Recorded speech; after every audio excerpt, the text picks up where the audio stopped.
So, magandang araw po sa inyong lahat mga guys. Ito po ay magic kalan ang ating ginagamit. Yan.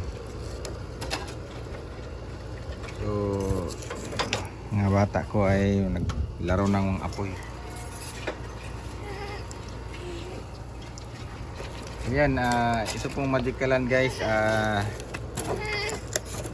Hindi ko to ginawa, no? So donate po ito sa aming simbahan dito sa isla. Yan. Galing pa to ng Singapore. Ito ay magic kalan. Yan. So napakatibay. Bibili mo to nasa 3,900. Yan yung price nito. Pero hindi to binibenta. Yan lang to, binigay lang dito sa mga tao sa isla, no? So napakatipid ng gamitin ito guys. Kahoy 5 piraso lang i-ano mo.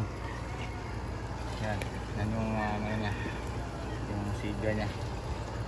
Minsan na medyo maitim talaga kapag kahoy, pero yan po yung yung baga niya.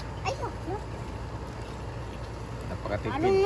Isang yan, 6 na piraso, marami nang maluluto niyan. May sundan ko yan ng saing, bigas. Luto na yan. Ito lang. Hindi ka na magdagdag ng mga panggatong, yan lang. Kaluto na yan ng sinaing. Inuna ko muna yung ininit para magkape kami. Yan po. Maganda ito. Masearch nyo guys, magic kalan. Baka isa rin kayo sa mabigyan ng magic kalan dito sa Pilipinas. So, yun lang po guys. Maraming salamat. Saing muna ako, saing.